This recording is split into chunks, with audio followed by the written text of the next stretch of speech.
आज मैं आपसे एक सवाल करना चाहूँगी कि हमारे सोसाइटी में अगर लड़कों के साथ थोड़ा बहुत गलत हो जाता है तो ये सोसाइटी में बहुत बड़ा मुद्दा बन जाता है कि लड़कों का फ्यूचर अब खतरे में है।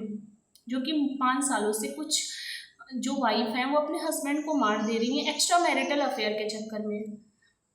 बट हमारे सोसाइटी में लड़कियों के मतलब आए दिन रेप के केस आते रहते हैं। बट उस पे हमारी सोसाइटी का कोई एक्शन नहीं होता है। उन्हें लगता है कि ये बहुत ही नॉर्मल केस है बिकॉज रेप का केस काफ़ी हद तक हमारे इंडिया में बढ़ चुका है। अभी कल की ही बात कर लेते हैं 1 जुलाई की कि राजस्थान श्री गंगानगर में एक 13 साल की बच्ची को 5 दिन तक 12 लोगों ने उसका रेप किया। बट कोई एक्शन नहीं।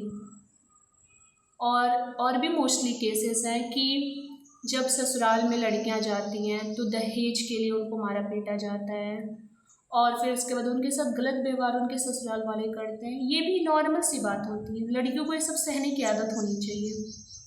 उस पर क्यों एक्शन नहीं लिया जाता? और मोस्ट केसेस तो लड़कियों के दबा दिए जाते हैं क्योंकि उनके विक्टिम का ही पता नहीं चलता है। आज तक बहुत ही रेयर केस लड़कियों के सॉल्व हुए होंगे और हमें उन विक्टिम का नाम पता होगा जिसने ये गलत किया है। मैं ये नहीं कह रही हूँ कि हाँ जिसने भी जिन वाइफ ने अपने हस्बैंड को मारा वो सही की। भाई गुनाह होता है, चाहे वो लड़की करे वो चाहे लड़का करे। बट मोस्टली लड़कियों के केसेस को क्यों दबा दिया जाता है? क्यों सोसाइटी इतने नॉर्मली तरीके से रेप के केसेस को देखती है, डाउरी सिस्टम के जो केसेस हैं उनको देखती है?